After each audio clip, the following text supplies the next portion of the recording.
बिस्मिल्लाहिर्रहमानिर्रहीम। पाकिस्तान और दुनिया में देखने वालों को MHH की तरफ से सलाम। ऐवान वज़ीर आला में मियां असलम इकबाल की प्रेस कॉन्फ्रेंस। पाकिस्तान के अंदर माफियाज ऐसे हैं जो अदालती अहकामात को भी नहीं मानते। DGLDA को रिवर एज सोसाइटी को NOC जारी करने के लिए 50 करोड़ की ऑफर दी गई। इस सोसाइटी के जरिए 250-300 अरब का चूना अवाम को लग चुका है। मियां असलम इकबाल। अवाम को आगाह कर रहा हूं कि इस सोसाइटी की ज़मीन गिरवी है। 765 कनाल के अलावा रिवर एज सोसाइटी की सारी ज़मीन ग्रीन बेल्ट है। 15 से 16 हज़ार प्लाट 12 साल में अवाम को बेच दिए हैं। इनकी कोई चीज़, कोई गाड़ी, कोई मकान बैंक गिरवी के बगैर नहीं है। स्टेट बैंक की जिम्मेदारी है कि वो चेक करे इन्होंने सिल्क बैंक और HBL से कितना कर्जा लिया है। अवाम को बताएं पार्क व्यू विजन डेवलपर्स के नाम पर कितना कर्जा है। मियां असलम इकबाल। 765 कनाल के अलावा 1 इंच पर भी कोई चीज़ नहीं बन सकती। सारी सोसाइटी बिजली के अराजी कनेक्शन पर चल रही है, कोई फीडर मुस्तकिल नहीं है। आरजी कनेक्शन भी मौजूदा हुकूमत के दामाद कैप्टन रिटायर्ड सफदर ने लगवा कर दिया था। ज़रूरी ज़मीन की सब्सिडाइज बिजली ली जा रही है। लेस्को इस मामले पर चुप करके बैठा है। 3 से 4 करोड़ का चूना लग रहा है लेस्को को। मियां असलम इकबाल। इसे चोरी नहीं कहते तो क्या कहते हैं? 16 साल से ऐसा हो रहा है, कोई पूछने वाला नहीं है। आए हम आपको MHH चैनल के प्लेटफॉर्म से मियां असलम इकबाल की प्रेस कॉन्फ्रेंस सुनाते हैं जो उन्होंने ऐवान वज़ीर आला में रिवर एज सोसाइटी और पार्क व्यू के हवाले से की। बड़े शॉर्ट नोटिस के ऊपर आज तो बिल्कुल ही बड़े कम टाइम के ऊपर आपको रिक्वेस्ट की गई और आप सब ने बड़ी मेहरबानी की और आप सब यहाँ पर तशरीफ़ लाए। बेसिकली आज की जो प्रेस कॉन्फ्रेंस है वो मफाद आमा के हवाले से है, पब्लिक के हवाले से है। और जिस तरह मैंने इससे पहले 2 मीटिंग और 2 प्रेस कॉन्फ्रेंसेस इसके ऊपर ऑलरेडी मैं कर चुका हूँ, सो डैट के लोगों को इस हवाले से पता हो कि उनके शहर के अंदर और पाकिस्तान के अंदर कुछ माफियाज ऐसे हैं जो दिन रात अदालत की कार्रवाइयों को साइड पर रखकर वो इतने ताकतवर हैं कि वो अदालत को भी या हुकूमत को भी किसी लिहाज से कुछ भी नहीं समझते और उनकी कोशिश होती है कि पैसे के ज़ोर के ऊपर जिस तरह मर्जी हर चीज़ को बुलडोज किया जाए और उसके साथ साथ कोशिश ये की जाए कि साथ मिला लिया जाए। अगर साथ नहीं मिलता किसी भी तरीके से तो फिर उसको एलिमिनेट कर दिया जाए। ये आज आपके सामने मैं बात रख रहा हूं कि हमारे दौर में एक एडवाइज़र रहे हैं, चंद रोज़ पहले वो LDA के दफ्तर में गए, साथ एक सहाफ़ी भी थे और DG LDA को उन्होंने ऑफ़र की कि जो रिवर एज सोसाइटी है, पार्क व्यू सोसाइटी है, उसको रेगुलराइज कर दिया जाए और इसके बदले में उसको 50 करोड़ रुपया देते हैं एक सरकारी मुलाजम को। ये बात रिकॉर्ड पर है। अगर आप पूछना चाहे तो DG LDA को फ़ोन करके पूछ लें, कौन उनके दफ्तर में आया था वो भी आपको पता चल जाएगा। मुझे कहेंगे मैं आपको नाम बता देता हूँ, बिल्कुल बता देता हूँ।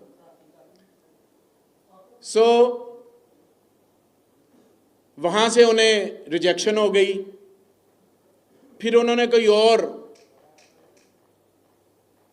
ज़रिया अपनाने की कोशिश की और कोशिश की कि उसके ज़रिए कर लिया जाए और इस रिश्वत को 4 गुना ज़्यादा मल्टीप्लाई करके ऑफ़र किया गया कि जनाब आप इतने पैसे ले लें और हमारी सोसाइटी के जो मामलात हैं वो सीधे कर दें। फिर सो कि इनके जो बेनोई साहब हैं उनका भी मुझे फ़ोन आया किसी दोस्त के जरिए, और बड़े गिले शिकवे और बड़ी मोहब्बतें मेरे से बढ़ाने की कोशिश की कि आप हमारे अपने हैं वगैरह वगैरह। इन्हें ये नहीं पता था कि ये मियां अशरफ इकबाल से बात कर रहे हैं। आगे चलकर मैं आपको बताता हूं, जो मैंने पब्लिक के सामने, पाकिस्तानी अवाम के सामने, ओवरसीज़ पाकिस्तानियों के सामने जो मैं चीज़ रख रहा हूं, और मैं बार बार कह रहा हूं, आज मेरी बात आप लिख लें। इस सोसाइटी के जरिए 250 से 300 अरब रुपए का चूना अवाम को लग चुका है। 1 टका भी अवाम को नहीं मिलना। ये सारी जमीनें बैंक प्लज हैं। मैं बार बार कह रहा हूं, मैं आपको तंबीह कर रहा हूं। आप मुझे कहेंगे जी आप तंबीह कर रहे हैं, आप तो हुकूमत हैं। मैं हुकूमत हूं, केस कोर्ट में है। मेरी हद जहां पर खत्म हो जाती है। रिवर एज, जो उर्फे आम में इसको पार्कवी सोसाइटी कहा जाता है, जो कि नहीं है, मैं आज भी कह रहा हूं, जो नहीं है। ये रिवर एज थी 765 कनाल के ऊपर, बस वही थी। उसके बाद सारा ग्रीन एरिया है, सारा ग्रीन एरिया है। 2004 के मास्टर प्लान के मुताबिक उसके आगे एक ईंट नहीं लग सकती। मसूफ ने 2010 में इसको खरीदा, 2012 के अंदर रिवाइज प्लान दिया, और इसका कागज ये है, ये कागज है उसका। एलडीए को अप्लाई किया 3420 कनाल का कि हमें इसको बढ़ाने की इजाजत दी जाए, फर्दर 765 के अलावा। ये कागज है, इसकी अप्रूवल रिजेक्ट होगी। ये 21/6/2012 को किया इन्होंने, रिजेक्ट होगी। फिर आगे क्या किया इन्होंने? फौरी तौर पर इन्होंने सेक्रेटरी हाउसिंग के पास चले गए, क्योंकि एप्लेंट अथॉरिटी वो है, और वो केस 10 दिसंबर 2013 को वो ये है, वो भी रिजेक्ट होगी कि ये हो ही नहीं सकती पास मास्टर प्लान के तहत। और लोगों को उधर प्लाट इन्होंने बेचने शुरू कर दिए, और 15,000 से 16,000 प्लाट उस जितनी जगह इनके पास है, गो के वहां पे फसलों के अलावा कुछ नहीं हो सकता। जगह जितनी है उससे ज्यादा 15 से 16,000 प्लॉट इन्होंने एक्स्ट्रा बेच दिए, और अवाम ख्वार हो रही है। 12 साल हो गए अवाम को, 12 साल। आगे जाके इनकी कारस्तानियां मैं मजीद खोलता हूं ताकि आपको पता चले। आज की प्रेस कॉन्फ्रेंस का मकसद ये है कि मैं अपनी पब्लिक को बता सकूं। मैं बार बार पब्लिक को कह रहा हूं, मैं बार बार मैटर का बता रहा हूं, ये मैटर को सेंसिटाइज कर रहा हूं, सिर्फ अवाम के लिए, लोगों के लिए, गरीबों के लिए, जिनकी जमा पूंजी होती है। आप में से कई दोस्त सहाफ़ी मुझे मिलते हैं और कहते हैं हमारा प्लाट उधर है, हमें कुछ नहीं मिल रहा। मुझे कहते हैं, शिकायत करते हैं, हमें प्लाट नहीं मिल रहा, हमें ये नहीं हो रहा, हमारी सुनी नहीं जा रही, हमें कोई मिलता नहीं है, हम उधर कुछ नहीं कर सकते। मैं इसलिए बार बार कह रहा हूं कि ये 250 से 300 अरब रुपए का मामला है, ये छोटा मामला नहीं है। इनकी कोई चीज, कोई गाड़ी, कोई घर, कोई दुकान, कोई मकान बैंक प्लज के अलावा, मॉर्गेज के अलावा है ही नहीं। जिसमें रहते हैं वो भी मॉर्गेज है। ये क्यों होता है? ये तरीका वारदात होता है कि सारे पैसे यहां से इकट्ठे करो, बाहर ले जाओ, ये डिफॉल्ट कर जाए, बैंक जाने उसका काम जाने। कोई एक गाड़ी मुझे बता देनी है जो इनकी अपनी हो, सब बैंक प्लज है।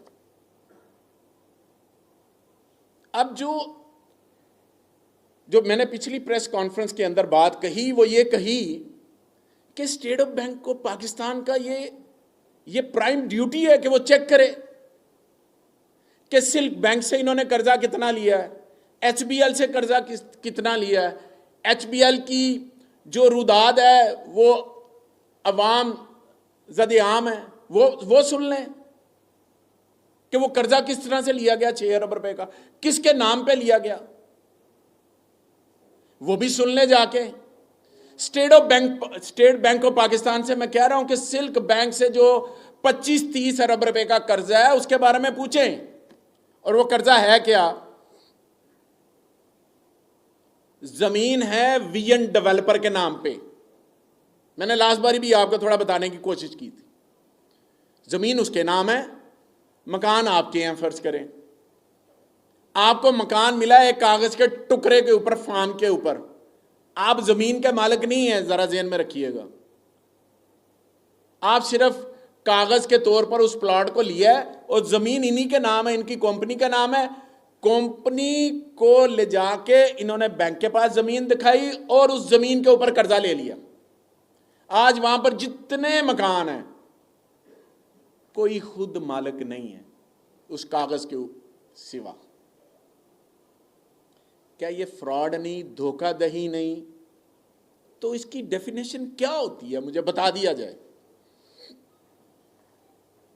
और सिल्क बैंक का शोर सुना कि जी सिल्क बैंक ले लिया, सिल्क बैंक ले लिया, वो डील नहीं हुई। इन्होंने जल्दी जल्दी अखबार में इश्तिहार दिया ताकि इंप्रेशन दें। वो फिट एंड प्रॉपर टेस्ट होता है, उसमें नहीं हो सके। इनकी डील वापस हो चुकी है, इनकी डील वापस हो चुकी है क्योंकि कर्जा इतना ज्यादा लिया हुआ था कि वो वापस जमा करवाना था बैंक में, वो करवाया नहीं, डील वापस। बैंक के कर्जे उधर के उधर, ये मौजों में। अब मैं स्टेट बैंक ऑफ पाकिस्तान से कहता हूं कि खुदारा पब्लिक को ये तो बताएं कि vision developer, park view society, river edge, बाकी जितनी कंपनियां इनकी हैं, उनके नाम पे कितने कर्जे लिए गए हैं, जरा बता दें। पब्लिक क्वेश्चन है आपसे, आप हमें बता दें। यानी कि बैंकों से भी कर्जे ले लिए, अवाम के जो फार्म इन्होंने बेचने थे, फार्म के ऊपर वो भी रकम इकट्ठी कर ली, तो 250-300 अरब रुपया तो बन गया। उस 250-300 अरब रुपए का कोई वाली वारस नहीं है। वो वाली वारस कौन होगा? मैं आपसे हाफियों से बात करता हूँ, मुझे प्रेस कॉन्फ्रेंस के बाद कहते भी हो, मियाँ जी मेरी सिस्टर का प्लॉट है, मेरे भाई का प्लॉट है, यार मैंने लिया हुआ था, मेरा कुछ बना नहीं है। उसका कुछ नहीं बनना। 765 कनाल के अलावा 1 इंच जमीन के ऊपर कोई चीज नहीं बन सकती। ये कोई ऐसी चीज हो जाए रातों रात तो हो जाए, अदरवाइज कुछ हो ही नहीं सकता। एक और मैं आपको चीज बताने लगा जो बड़ी सोचने वाली आपके लिए और पब्लिक के लिए। इन्होंने डिफरेंट ब्लॉक्स बनाए ना, ट्यूलिप ब्लॉक हो गया, जैस्मीन ब्लॉक हो गया, फलाना ब्लॉक हो गया, जिनको डिफरेंट नाम्स इन्होंने नाम रखे हुए।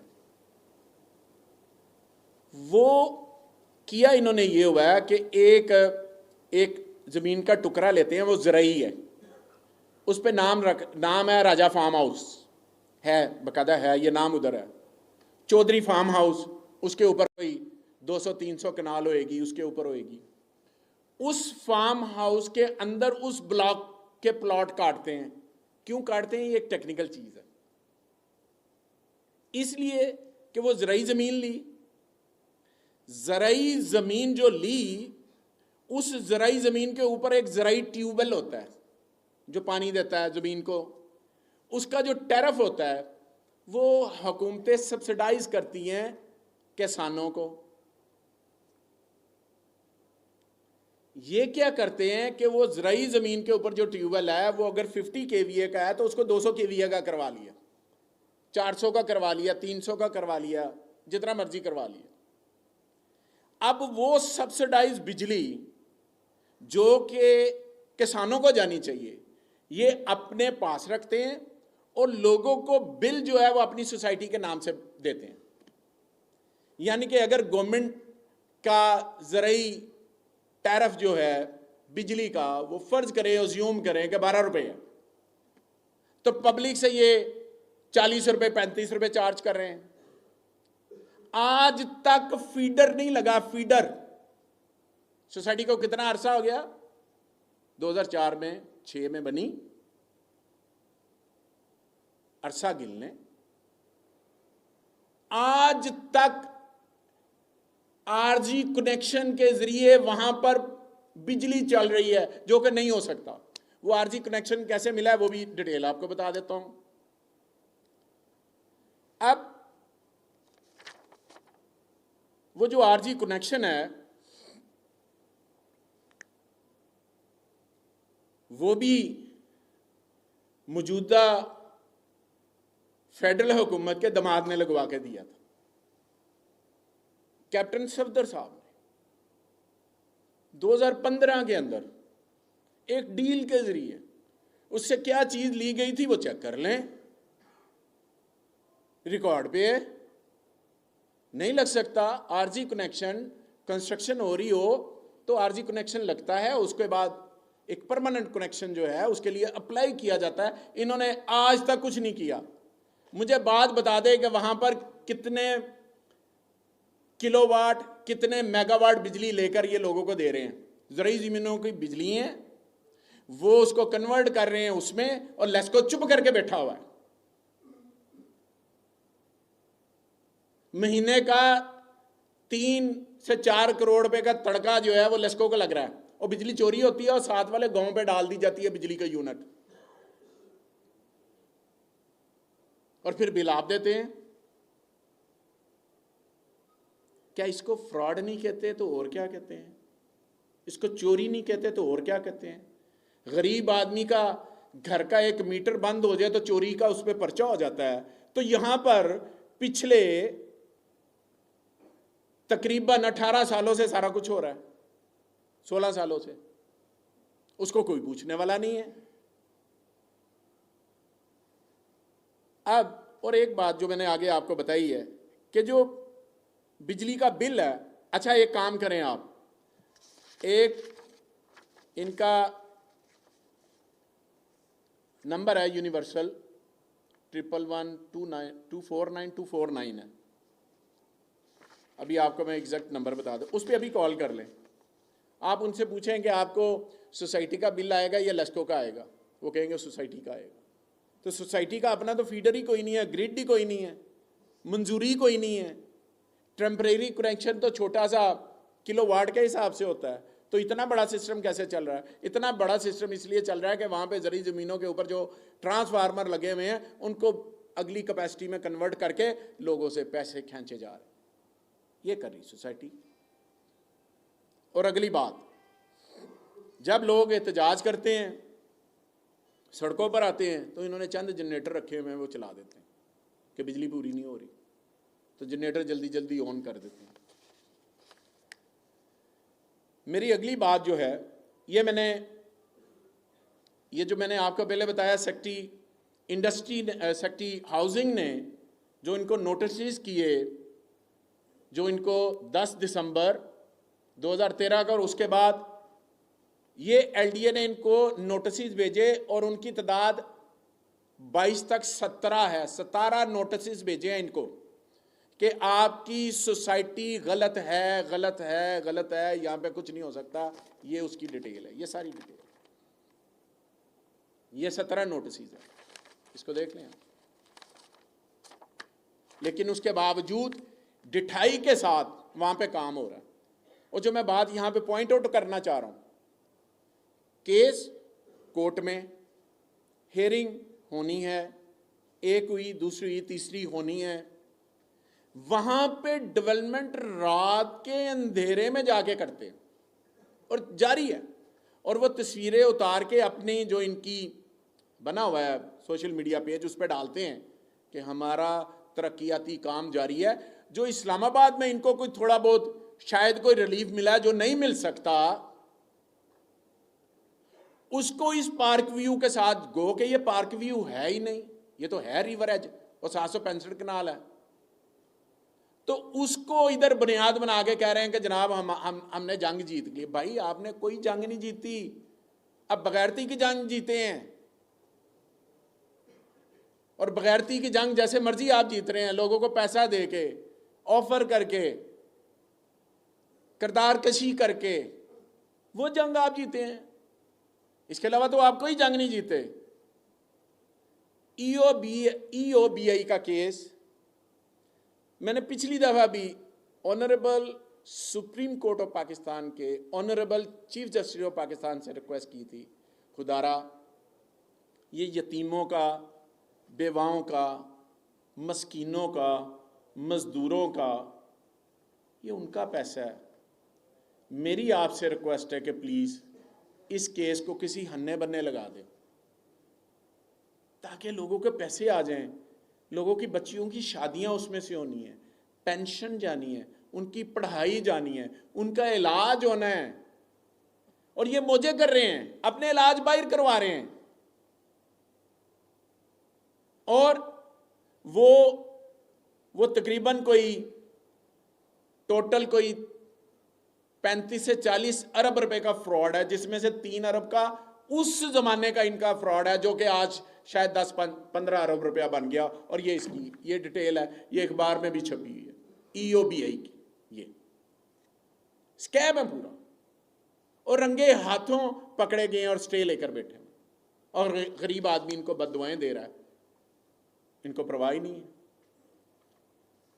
एलडीए ने इनको कहा कि जो 765 कनाल जगह है उस पर आप मॉर्गेज करते हैं प्लॉट, जो कि हुकूमत के मुतलका अदारे के पास आप रखवाते हैं, ताकि जब डेवलपमेंट मुकम्मल होएगी तो वो प्लॉट आपको वापस कर दिए जाएंगे, फिर आप उसको सेल कर सकते हैं। वो प्लॉट भी बेच दिए मैं इसने, तमाम के तमाम, ये मेरे पास डिटेल मौजूद है। टोपाज, सफायर, जेड और जैस्मीन ने तमाम प्लॉट बेच दिए। जो इसको पूछता है उसको मारते हैं। 2012 में बंदा पूछने गया, उसको कुट पड़ी, मारा। डायरेक्टर था एलडीए का, मुल्क से भाग गया, डर के मारे ही भाग गया, रिकॉर्ड पे है, मुल्क छोड़ के भाग गया, आज तक नहीं आया। मारते हैं उसको, जिस तरह पिछली दफा इन्होंने एसी की गाड़ी तोड़ी और पुलिस वालों को मारा। बदमाश है, माफिया है, पैसे के जोर पे अपने आप को लेकर चलते हैं कि पैसा है हमारे पास। ये पैसे को अपना खुदा समझते हैं, और इनको ये नहीं पता कि पैसा खुदा नहीं है, एक अल्लाह भी है जो पकड़ भी करता है। ये भी बेच दिए। आगे आ जाएं, एक चीज और आपके साथ मैंने आज शेयर करनी है। डीएचए इनकी पार्क व्यू सोसाइटी होती थी एयरपोर्ट के सामने, कुछ पुराने जो दोस्त बैठे हुए हैं साफी, उनको पता है। उस पार्क व्यू जब इन्होंने मर्जर किया डीएचए के साथ, वो जिस तरह वहां, मैं उस पर नहीं जाता, इन्होंने पैरागॉन के पास एक जमीन खरीदी। वो इस कोऑपरेटिव, ये कोऑपरेटिव हाउसिंग सोसाइटी थी, इस कोऑपरेटिव हाउसिंग सोसाइटी का हिस्सा नहीं थी, कहीं दूर जाके एक जमीन ले ली, उसको पार्क व्यू का नाम दिया, उस पर प्लाट काट दिए 5-5 मरले के, काट के वो प्लाट काट के लोगों को फाइलें भेज दी, लोगों को कहा ये पार्क व्यू सोसाइटी है, हालांकि उसका पार्क व्यू से ताल्लुक कोई नहीं था।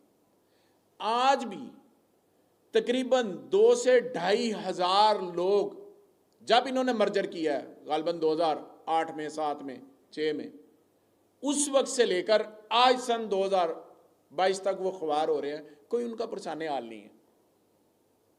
मैं डीएचए से रिक्वेस्ट करूंगा कि प्लीज़ आप इस मामले को देखें। कोर कमांडर लाहौर से मैं रिक्वेस्ट करूंगा कि प्लीज़ इस मामले को ज़रूर देखिए, ताकि लोगों की जो जमा पूंजी है ज़िंदगी की वो उनको वापस की जा सके। और आज के हवाले से करें,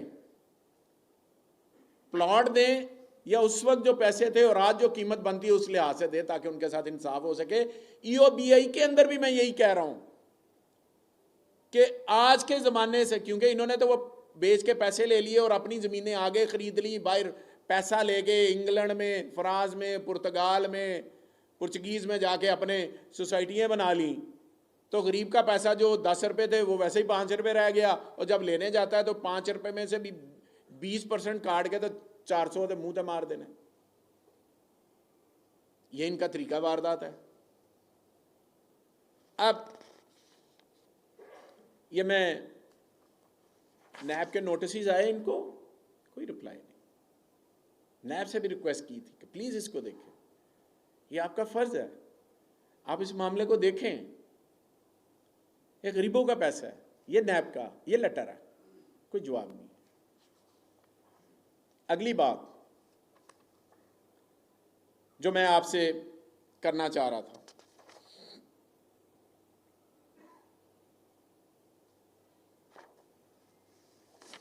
मैंने आपसे आगे एक बात कही थी, जल्दी जल्दी बात को ख़त्म करते हैं, बातें तो बहुत ज़्यादा, कि अपने जहन का घटियापन इतना ज़्यादा है कि उसकी मिसाल सोसाइटी के अंदर नहीं मिलती कि इंसान इतना भी गिर जाता है। इंसान ने कोई मस्जिद बनानी हो ना, उसमें पैसा डालना हो, हमारे बुजुर्ग होते हैं कहते हैं यार ये मस्जिद में डाल देना, मेरे नाम से मस्जिद बना दो, मुझे सवाब आएगा, चलता रहे, सवाब दारैन होगा, ये होगा। इंसान सोचता है या ये रफ़ाई काम कर दो, या यतीमों का मदरसा बना दो, ये कर दो। कोई चक्कर नहीं उस्ताद जी, अभी गरीबां दे पैसे प्लाट कट के बनाई जो मस्जिद, 20-20 मरले के प्लॉट हैं एक कनाल के, उसमें से 2-2 मरले लोगों की जगह लेके अब्बा जी के नाम पे मस्जिद बना दी है। सोसाइटी में दाखिल हो, लेफ्ट साइड पे खब्बे हाथ मस्जिद बनी है अब्बा जी के नाम पे, और कहते हैं आगे दिखाते हैं देखो मैंने अब्बा जी के नाम पे मस्जिद बनाई है। थल्ले जिदा प्लाट बेचारे का 20 मरला सी, ओदा 2 मरले कट लिता ने, वो 2 कनाल की मस्जिद बना दी, बड़े जनाब असी बना दी। ये तो ये है जो मस्जिद और स्कूल का जो नक्शा मंजूर है, उसके ऊपर भी कमर्शियल प्लाट बना के भेजे हुए हैं, कमर्शियल प्लाट बना के मस्जिद के भी और स्कूल के भी बेच दिए, जो कि एलडीए की मिल्कियत होते हैं। बाज़ेन में रखिए, एलडीए की मिल्कियत, वो सोसाइटी के नहीं होते, वो जो सर्विसेज देनी होती हैं सोसाइटी ने, उसके हवाले से। कब्रिस्तान की 10 कनाल 75 मरले जगह थी, वो भी कमर्शियल बेच दी। अब मुझे बताएं मैं कौन कौन सी बात करूं, कौन कौन सी बात करूं, कौन सी बात रह जाती है? और गंद उछालते हुए गिरेबान नहीं देखते। मैं कहता हूं कब्रिस्तान की, और क्रिश्चियनों का कब्रिस्तान था, उसको ही अपना कब्रिस्तान डिक्लेयर कर दिया। यार कोई हद होती है। अच्छा मैं ये बात कर रहा हूं ना, आप मौके पे चले जाए, मौके पे चले जाए, मौके पे जाके चेक कर लें। अगर मैं गलत हूं तो मुझे कोर्ट में ले जाओ, आप ठीक कहते हैं।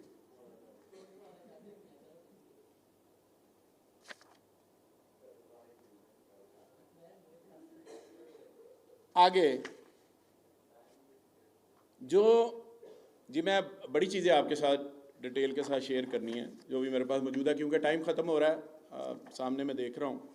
ये तमाम चीज़ें, इसकी एफआईआर की कॉपियाँ, जो इस पे कत्ल के मुकदमे हैं, लास्ट बारी भी मैंने आपको बताया कि कितनी केसेस इनके ऊपर मौजूद हैं, और इस पुरानी पार्क व्यू में और रिवर एज के अंदर भी इनके ऊपर बाई नेम पर्चे हैं, एफआईआर कटी हुई हैं। और वो क्या है, कोई ज़मीन नहीं बेचता, घर में 3-4 अफराद हैं, उनमें से एक देना चाहता है, 4 नहीं देना चाहता है, एक से ले लिया, 4 नू फैंटी लाई, थाने पर्चा कराया, अपने खिलाफ हो गया, कोई ताकत वाला करा लेता ठीक है, नहीं तो फारग। इस सोसाइटी के अंदर, इस सोसाइटी की बुनियादों के अंदर, दोनों सोसाइटियों की बुनियादों के अंदर, इस्लामाबाद की सोसाइटी की बुनियादों के अंदर गरीबों का खून है, इनकी मेहनत की कमाई नहीं है। ये मैं आपको कह रहा हूं। और जो जहां पे इन्होंने, मासूफ ने अपना कब्रिस्तान बनाया ना अपने फैमिली का, वो भी एलडीए की जगह है। जहां अब्बा जी की और अम्मी जी की कब्र बनाई है ना, वो भी एलडीए की जगह है। जो लोगों को प्लाट काट के दिए ना, जो एंटी करप्शन का पर्चा हुआ है, वो एग्रीकल्चर, वो इरिगेशन की लैंड है, उसको भी बेच दिया। फॉरेस्ट की लैंड है, उस पर भी कब्जा है। 700 कनाल जगह फॉरेस्ट की है, उन्होंने सजा सजू के सामने रख दिता कि जनाब पार्क के सामने प्लाट लवो, वो थोड़ा महंगा बिकता है ना पर मरला। आप इनके तरीका वारदात देखें क्या है। पाकिस्तानी खिलाड़ियों की शर्टों के पीछे नाम लिख देते हैं पार्क व्यू, वो मैंने लिखा है लेटर, मेरे पास लेटर मौजूद है, मैंने लिखा है लिख के मैंने कहा है पीसीबी के चेयरमैन को, ये गलत हो रहा है, ये आप नहीं कर सकते। डीएचए को भी लिखा है, डीएचए को लिखा है और उसके अंदर बताया है, लेटर लिखे हैं डीएचए को भी कि आप इनके बोर्ड नहीं लगा सकते, ये गैर कानूनी हाउसिंग सोसाइटी है। और आपके लोग यहाँ से जो गुजरते हैं, आम आदमी गुजरता है, वो देखता है शोशाह के बोर्ड लगा हुआ है, बड़ा खूबसूरत है, मॉडल बड़े अच्छी और अच्छे हैं, लोग जाके प्लाट बुक करवाते हैं, उसके बाद वो रोते ही रहते हैं।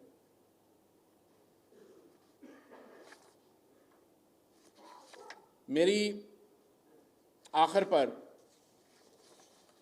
रिक्वेस्ट है स्टेट बैंक ऑफ पाकिस्तान से, सुप्रीम कोर्ट ऑफ पाकिस्तान से, लाहौर हाई कोर्ट से, नैब से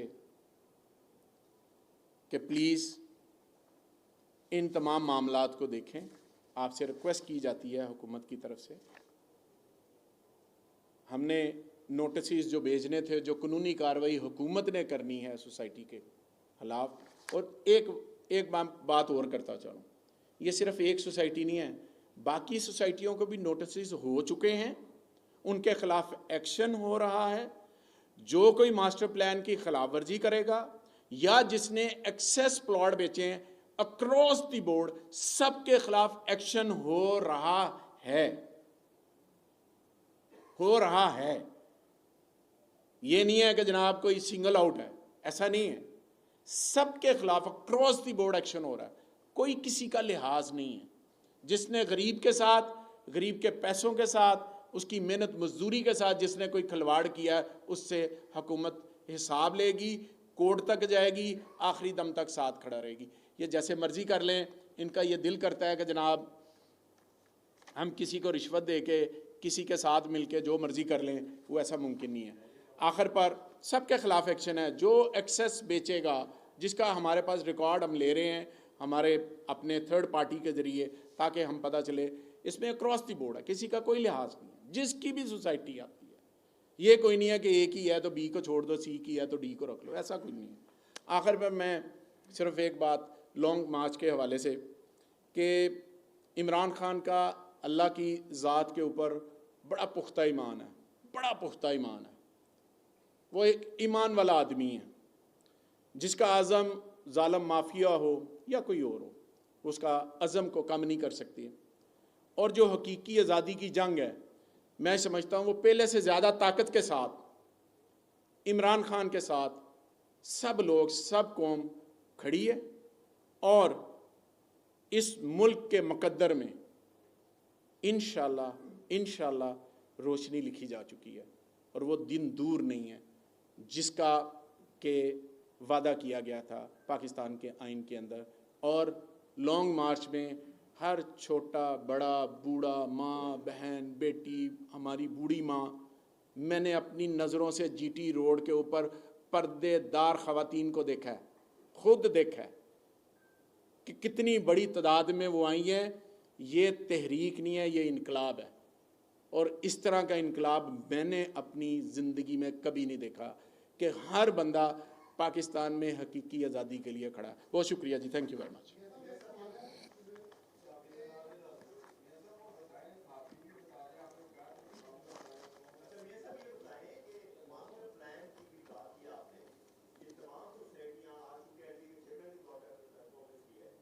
वाइस चेयरमैन का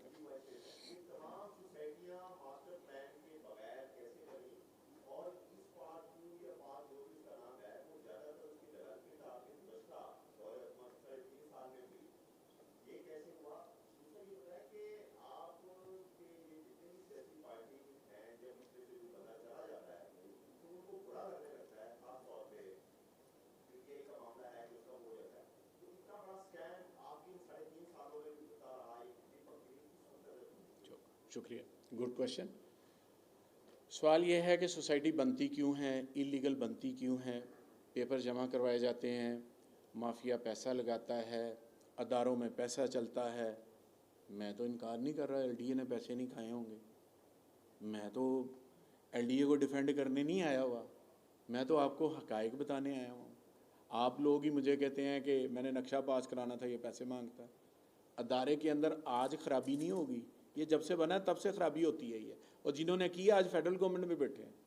जब आप सियासी भर्तियां करेंगे, जब मामलात करेंगे, जब एलडीए को ज़ाती मकासद के लिए इस्तेमाल करेंगे, सारा कुछ करेंगे, जब आप कोर्ट से जाके स्टे लाके, तो स्टे का मतलब होता है स्टेटस क्यों, अब आगे पीछे कुछ नहीं होगा, लेकिन उसके बावजूद ताकत के जोर पे आप करते रहें तो फिर इस तरह सोसाइटी बन जाती है। एक बात। दूसरी, आप वो अमेंडमेंट, मुझे पता है यही कमरा था जहाँ पर अमेंडमेंट इंट्रोड्यूस हुई थी, और उस वक्त अलीम साहब भी बैठे हुए थे इधर, जहाँ मैं बैठा हूँ यहाँ सीएम बैठे हुए थे और मैं इधर राइट पे बैठा हुआ था। मैंने उस वक्त भी कैबिनेट की मीटिंग्स के जो मीटिंग के मिनट्स हैं रिकॉर्ड हैं, वो अमेंडमेंट क्या थी? अमेंडमेंट ये थी कि हाउसिंग सोसाइटी 3, 4, 5 किलोमीटर पे जाके बाहर कहीं कब्रिस्तान बना सकती है, उतना ही जितना है। मैंने इसकी मुखालफत की थी। मैंने कहा ये नहीं होता। मेरा एक वर्शन था, मैं मिनिस्टर ऑफ हाउसिंग नहीं था, मैं महसूस कर रहा था कि ये नहीं होना चाहिए। उसके ऊपर फिर एक सब कमेटी भी बनी कि कब्रिस्तान होना चाहिए। ये नहीं है कि सोसाइटी कब्रिस्तान नहीं बना रही, सोसाइटी कब्रिस्तान बना रही है। अपनी हद में क्यों नहीं बना रही? क्योंकि महंगी हो जाती है ज़मीन। बाहर क्योंकि जाके बनाती है, वहाँ पे किला मिल जाता है, 8 कनाल मिल जाते हैं। यहाँ पर एक कैनाल उतने की है, वहाँ पर तो वहाँ पे 2, 4, 5 एकड़ लिए तो वहाँ पर वो बना दिया। ये था उसकी अमेंडमेंट। इसकी अमेंडमेंट और भी थी, वो कभी मैं आपको ज़रूर बताऊँगा। जी सर।